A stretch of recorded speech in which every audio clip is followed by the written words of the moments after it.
Welcome to the Runners World podcast with me, Rick Pearson. Me, Ben Hobson. And me, Jane Maguire. Today we're speaking with Professor Kim Wolff, head of the Drug Control Centre at King's College London, about doping control during the Commonwealth Games. Sounds heavy. Yeah, a weighty subject, yeah. An important one, though. Yeah, I think so. I think it's one that people worry about, isn't it, with running? It's like, can I trust what I'm seeing, or what's the rigours that are going on around doping? So it's interesting to talk to her about actually what kind of involved process that is. It kind of resurrected a bit of faith for me, actually, in that process, I think. There's a general cynicism around athletics and high performance sport because of previous eras, and that's all justified because people were cheating, but you can kind of get bogged down in thinking that that's a constant that doesn't evolve, where in fact the measures that WADA and the sort of the governing bodies that relate to doping control and stuff like that, how they sort of then fit in with the actual test centres and all the people who are performing these tests, and the sort of the evolution of the equipment and the standards and everything like that. It's good to revisit and actually have a refresher on what that looks like now in 2022 versus, retrospective. Oh well, it was always bad and da da da da. Yeah, exactly. Yeah, exactly. Hi Jane, you haven't spoken to you for a little bit. Good. How's your running? Yes, okay, actually. Got a marathon in the autumn. Don't know which one, but I'll do something. I'm not trying. Yeah, as in. Wow, that's mysterious. I'm not trying to be. I'm not trying to be. I'm really not. I basically tune in next week to find out more. Tune in next week. Yeah, my running diary. So got a place in London. Got in on the ballot for Chicago, and then New Balance have kindly said, "Do I want to run New York?" But I don't know. I don't know which one I want to do. I just don't know if I'm over marathons. I don't know what I'm doing. But I've decided to just go ahead and train as if I was going to run a marathon. And if I decide, I've got up to like the 12-mile mark. If I decide when I get to the 15-mile mark, it's not for me. It's not for me. Someone else can have those spots. Right. What are the dates for these marathons? Let's break this down. We're talking the second. Right. My calendar won't open. It's open. It's open. That was a tense moment. We're talking the 2nd of October for London. Mm-hmm. The 9th for Chicago. A week later. But the flights for Chicago was £700. So unless Runners World wants to pay for that, I'm probably out. And Good then luck. I think no comment. The 6th, I think, for New York of November. So you could do London. You could easily do London and New York. Easily. Yeah, this has been said, and I've said no to that. No. Because that would be... I'm pretty sure you were planning to do... I'd be tempted by New York, I reckon. Yeah, I think I'd be tempted if I was going to pick New one, York. I reckon. I think New York. Because it's very hard to get in. Amazing city. Yeah. I also think New York would be the best for the Joy Plan. Yeah, it would. Wouldn't it? Okay, nice. It would be the best race to do the Joy Plan on, and just run, walk, have a great time, soak up all that positive vibes. Not saying London isn't, but I feel like London, You've done it. London's, and the fact that, you two would be at London, wouldn't you? So I couldn't just walk past you.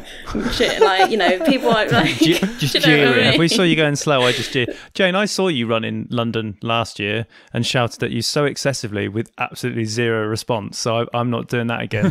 Tune you out, block you out. Yeah. Been hurt before. I've learned to block you both out of my head. Once when I'm bitten, running. twice shy. I'm telling you when it comes to cheering for Jane.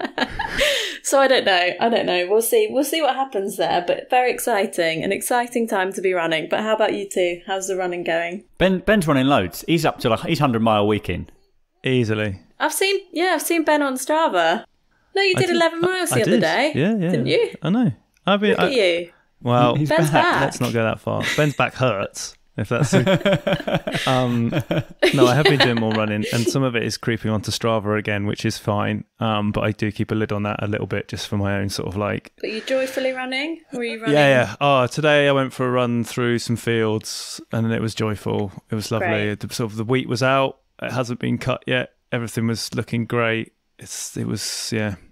I had a lovely joyful. Actually, I got a bit lost, which was nice because then you sort of have to find your way back and. footpaths aren't always where they say they are on a map, and all those sorts of things. So it was the sort of running I used to do when I was much younger, and that felt lovely. And I did avoid a field full of cows, which was good because there was loads of them. I did get slightly unnerved by that situation. But yeah, apart from that, it was great. Lovely. What about you, Rick? And Rick's been smashing out ludicrous pace, which is going to be unnerving when we try and run a half marathon together. I've been some return to form, I think, but Rick's doing Wednesday back. nights Look now. At this. It's all right. Wednesday nights and new Tuesday night, and I'm doing a bit of fartlek stuff actually. I think like anyone who's sort of got is going back into the speed work world, I do think fartlek is a bit more of an easy sell than intervals. It just feels a little bit more fun and a bit more random, which I guess is the idea. But I think you can get an equally good workout. So me and George Bull, who I often bring up on this podcast, he never listens, but George Bull will be out fartleking around for about 50 minutes this evening. If I could give you a speed Okay. session, I'd give you fartlek, I'd give Ben the track, and then I'd give myself tempo. I think that sums us up as individuals. I think so. Yeah, I love that. I think that's a fair. I'd go with that. Yeah. I'm not. I mean, the track is so alien to me, but I do enjoy it. I need to do more of it. Do you know what I did the other day? Hills. I haven't done hills for a long time. They're good. Hell on earth, get in the bin. Honestly, we did this poll, right? And I was like, of the kind of tougher sessions, like hills, tempo, or intervals, like, what's your favourite? Our audience, hills. I was like, I would have put loads of money on that being the least favourite. Sadists. Just like, yeah, hills. Like, really? I thought that's one that everyone drops because it's just like, the thought of it is really hard. I feel like you're really conquering something, though. You are conquering something True, with a hill. yeah, true. You get to the top of the hill. Like doing a lap of a track is just sort of, it's a similar sort of feeling, but I feel like going up something, you're fighting gravity. That's a big deal. Yeah. Right? Yeah, it's a victory, isn't it? It's a victory. Wow. Anyway. All right, well, I think we should probably get our guest of the week on. What do you think? Yeah, definitely. Guest of the week, here in the studio. Guest of the week, sometimes on the phone. Could be an athlete, could be a physio, or a complete unknown. Our guest this week is Professor Kim Wolff, Head of the Drug Control Centre at King's College London. The DCC is the UK's only World Anti-Doping Agency accredited lab and will work in partnership with UKAD, the Commonwealth Games Federation and Birmingham 2022 to deliver a comprehensive anti-doping programme during the Games. So, Professor Wolff, welcome to the Runner's World podcast. In the simplest of terms, can you explain what your role is at the Commonwealth Games? Okay, well, thank you very much for inviting me along today. And the Drug Control Centre based at King's College London is responsible for testing the samples collected by the doping control officers at the Games, and we test them against the WADA prohibited list. We were just talking before this started officially, but we're sort of these protocols that come into play and the sort of substances that people are looking for and all these sorts of things. I mean, I know that the DCC that at King's College London is the only one that meets all these standardised parts of WADA and other governing bodies.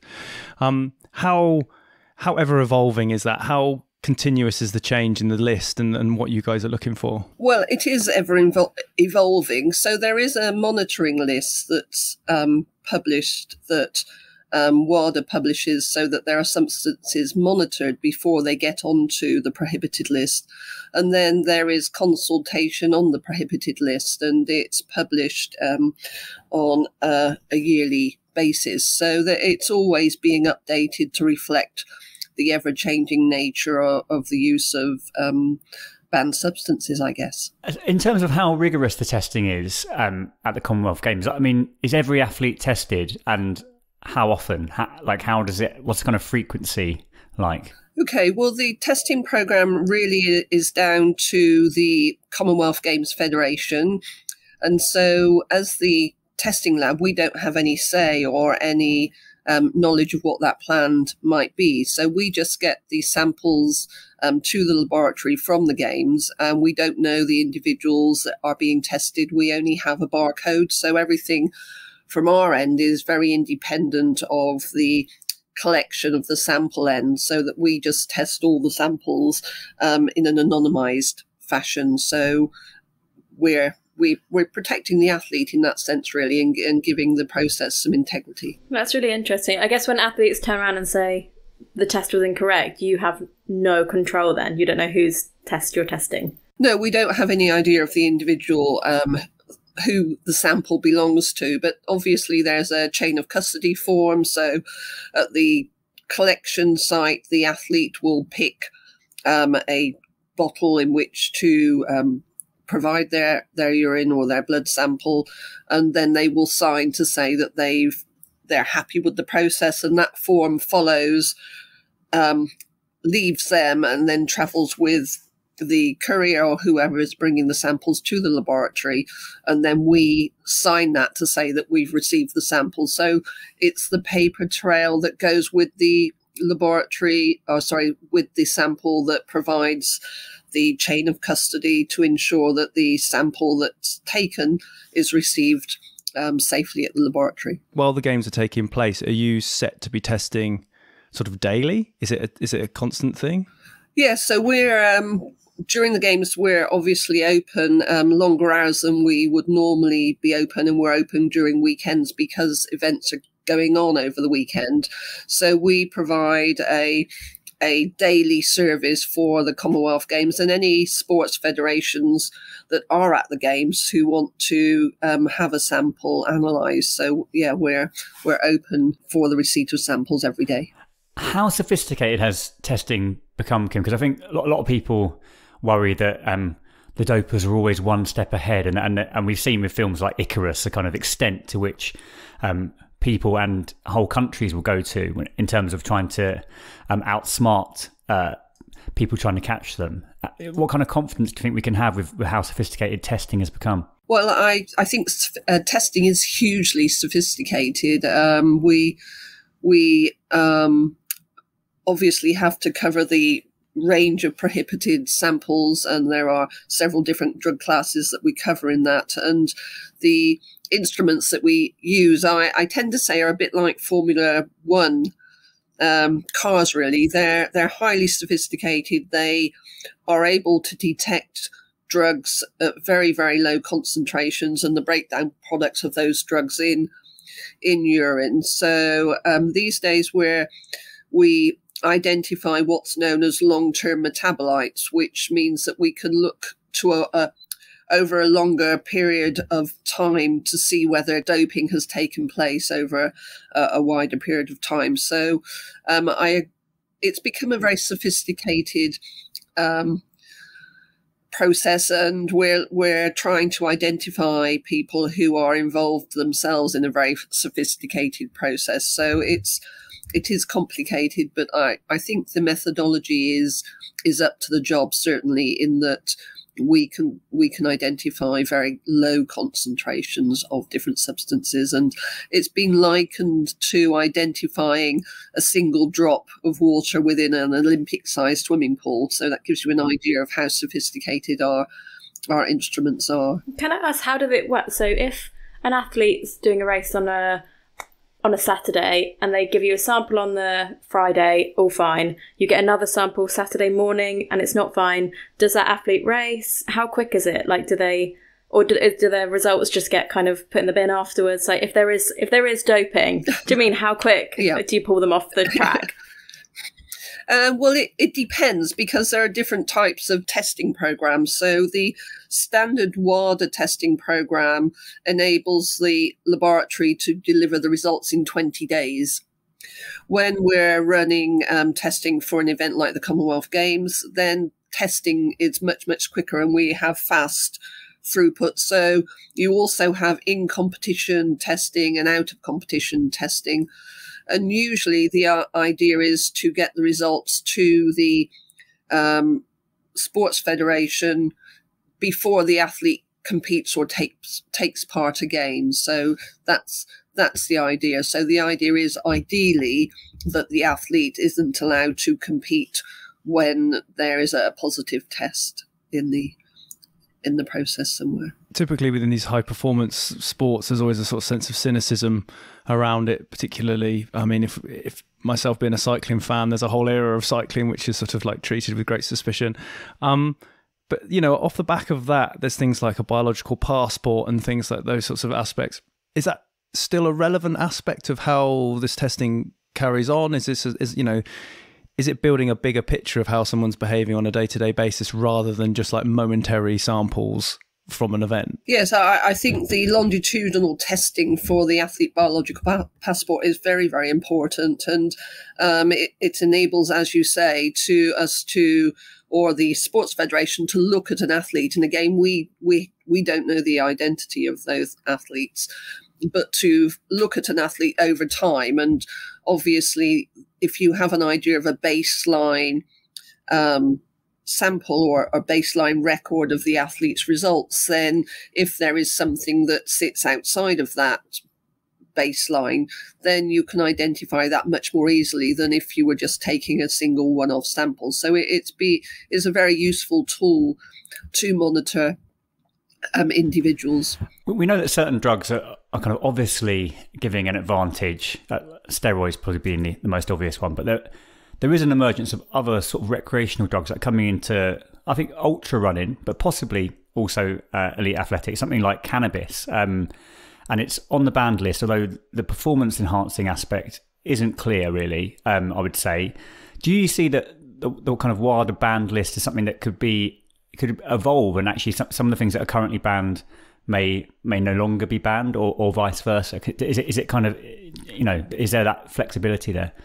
I think there definitely is scrutiny of what's on the list, and WADA produces regular reports of the substances that have been detected in athletes.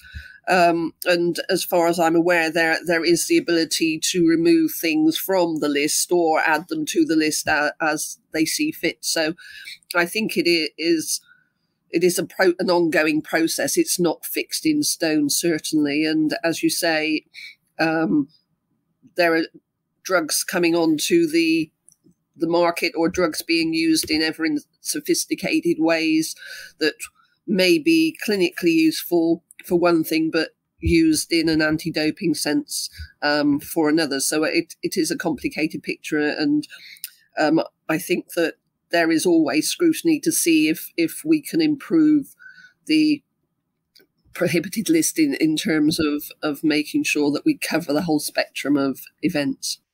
I mean, as these things evolve, is there sort of a substance or a stimulant of choice that over the years that you sort of like becomes the thing that you find you're testing for more regularly, or certainly seeing results for more often? Does it ebb and flow like that, or is it just across the board you're either positive or you're not? Well, I think, again, I probably need to refer you to the WADA publications, because they do by country, and they do a global report on which drugs are most common. You've mentioned the anabolic steroids, and they're certainly drugs that I think are commonly seen across anti-doping laboratories. Obviously, doping is wrong. I'm not saying doping isn't wrong, but do you think there's like an emotional part of this for you? Because I know you don't know who those athletes are, but when you get a test and it comes back positive, do you think, oh God, their career's over? Like, do you know what I mean? Is it a hard thing to deal with when it comes through and it is positive, and you know someone's career is going to suffer? I think the anxiety from our point of view is that we've done everything in our power to make sure the analysis is correct and there isn't any errors anywhere, and that we've doubly checked the data, and everything that's been possible has been done by the laboratory to ensure that the result that we're reporting is the correct result according to the urine sample that we received. So I think the anxiety is around making sure that is correct, because I think it would be awful if there was a sample that was reported that wasn't a correct result. So I think that's where our anxiety lies, in making sure that we do everything possible to confirm that the results that we've got are the right ones. One of the interesting aspects is it seems to be that some people can be banned kind of, or these revelations can come out after their career is over. I think Lance Armstrong was an example of that. From your perspective, how does that work? Do these tests stay on file, and can you can you be told you need to go back into those tests and have a closer look at those samples? We don't keep that data. So everything that we do is anonymized and it's reported onto something called ADAMS, which is the WADA results platform. So any of the information that's historical is retained by the Sports Federation, and they manage the athletes. And the UK anti-doping in this country will manage with them any adverse findings that they get. So the laboratory just does the analytical stuff, and we report the results. And that really is where our involvement comes to an end. We obviously have to do a report on the results if there are positive cases, but we don't get involved in the repercussions for the athlete or not when the results come out. Oh, it's fascinating. On that testing process itself that you go through, just to give an idea of how many times a sample is tested, or just sort of like how often how many different, as you said, different standards it has to meet. But I mean, how long does a test take? Well, it depends which type of test, but there are several different screens that the sample has to go through to cover all the drugs on the prohibited list. And we have urine samples and blood samples. So I think we have an A bottle and a B bottle, which I presume you will know about. So the sample testing is always done on the A bottle. And then so aliquots are taken out of the A bottle for testing and the screening process. And then if we find a substance that is banned, we have to confirm that. So there will be two lots of aliquots in that case.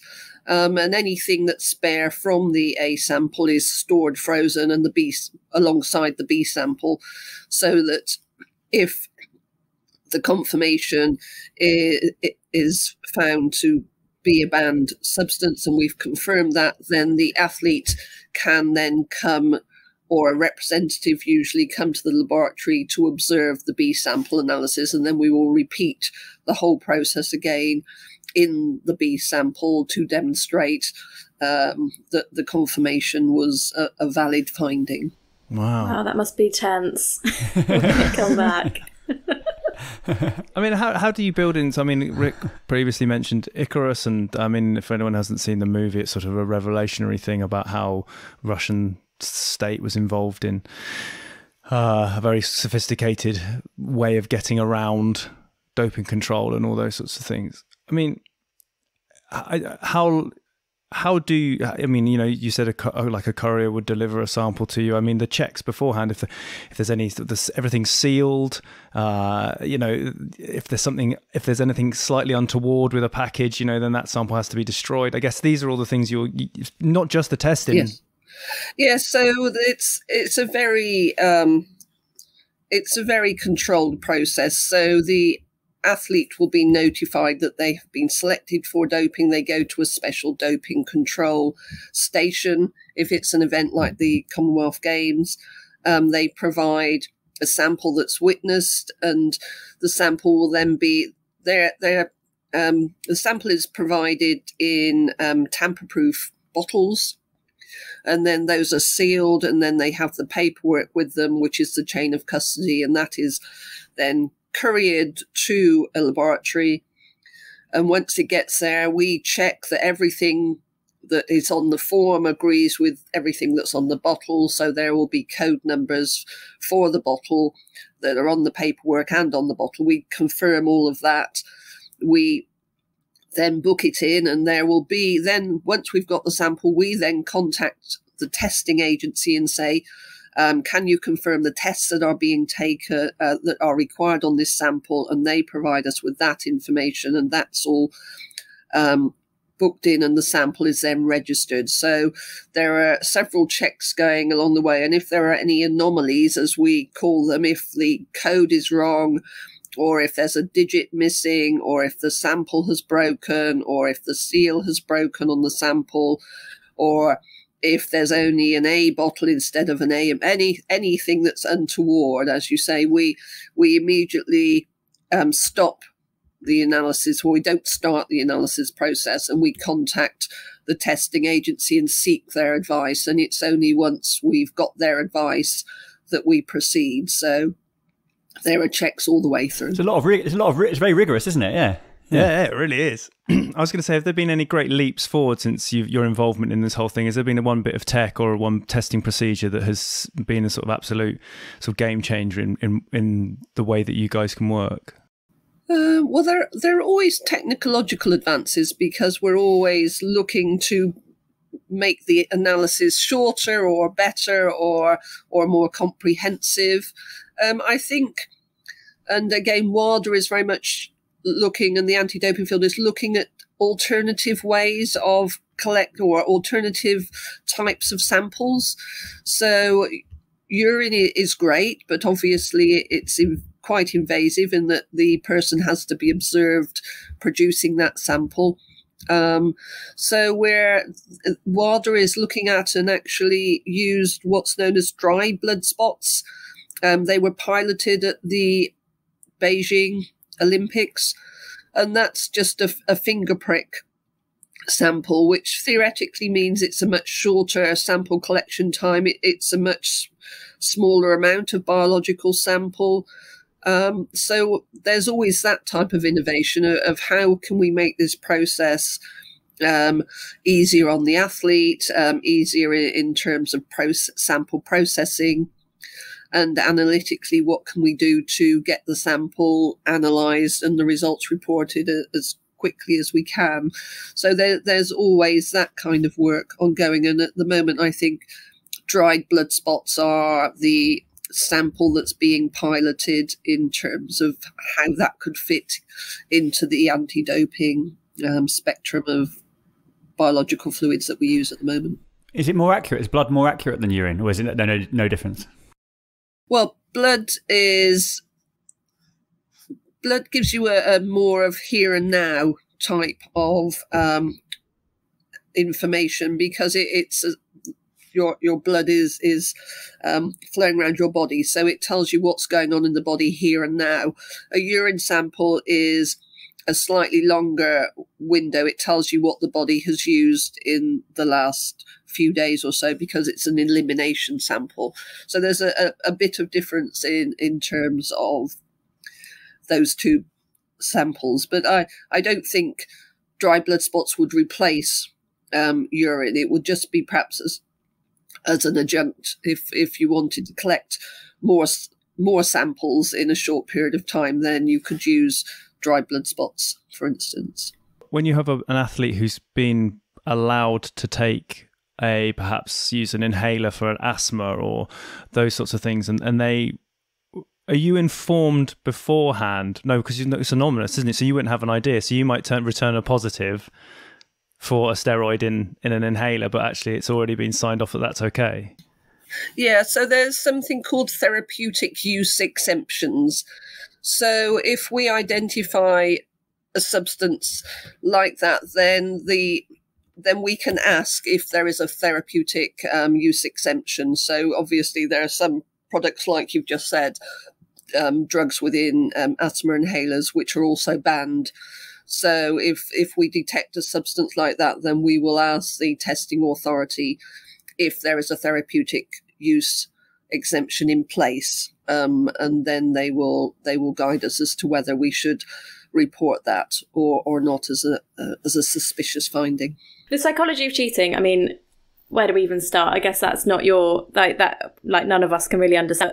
Do you think, kind of have an opinion over doing this job for so long, why people do it? Do you think athletes do it because they're coaches, or because they think other people are doing it? Do you kind of have an insight into why you think people dope? Well, I was actually at a presentation in Tokyo before the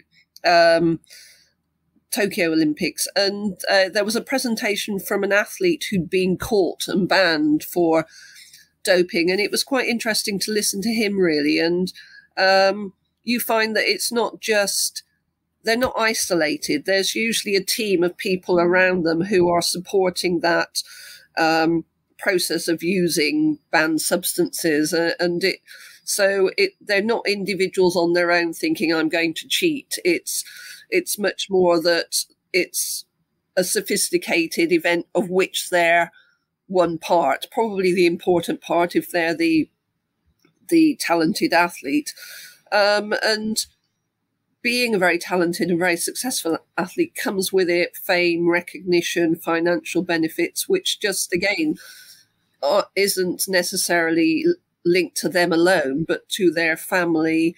And so it's I think it's a very complicated area to get into. And I don't think anybody sets out at the beginning of their career as a promising sports person to think I'm going to be a cheat.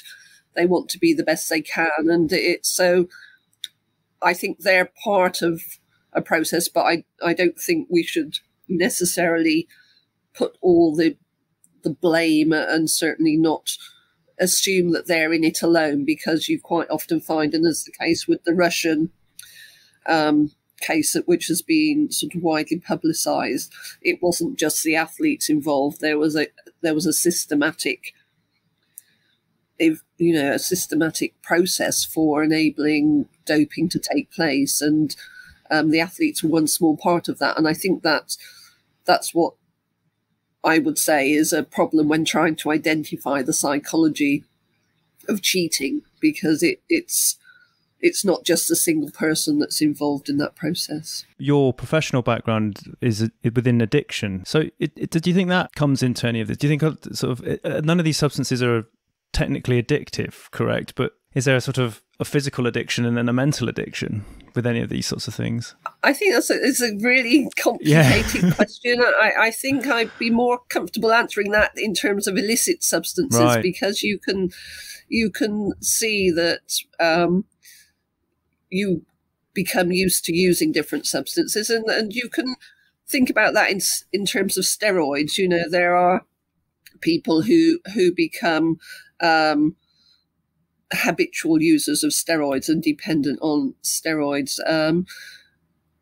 Again, if you think of addiction as a habit-forming process, then if you're using a drug that's gaining you a benefit, even if it's not physically dependent forming, there may be that psychological boost that you get from winning, which is associated with the compound that you're using, and in that sense it becomes habitual, and so you become addicted to that process, if that makes sense. So I think it's very interesting, and obviously quite difficult to research, because you can't recruit cheaters and say, well, let's talk to you about this process and see if we can understand the reason for your behavior, until usually much later down the line, if they've been caught and they talk about it. But it's a fascinating area, and certainly not a simple one, I think. A lot. Is there anything, Kim, any area of this that we haven't covered, you think, that you'd like to talk about? Well, I think I'd like to finish on a positive note, actually. And I think the vast majority of people that, take part in elite sport are not drug users, and they don't use substances. And I think we should shout out for them, and also, how well they do, and that's the health and well-being of people who undertake sport, and particularly our elite athletes is something that we should be concerned about. And I think the majority of people are there at the top of their game because they are exceptional athletes, and I think we should always bear that in mind, really. 100%. Absolutely. Professor Wolff, thank you so much for joining us. It's been fascinating. It's answered many of my questions, which I just didn't know the answer to anyway, so hopefully it's done the same for everyone else. Good. Well, I hope there's been some reassurances there that we do try and look after the samples we receive and treat them with the utmost respect, and always analyse them effectively. So that brings us to the end of this week's Runners World podcast. A huge thanks to our guest, Kim Wolff, and to you, of course, for listening. You can subscribe to 3 issues of Runners World for just £5. Head over to hurstmagazines.co.uk/Runners World podcast to get this exclusive listener offer. And you can listen to the Runners World UK podcast on Acast, iTunes, all your favourite podcast apps. Just search Runners World UK and please do subscribe. Thanks for listening, and we'll see you again next week.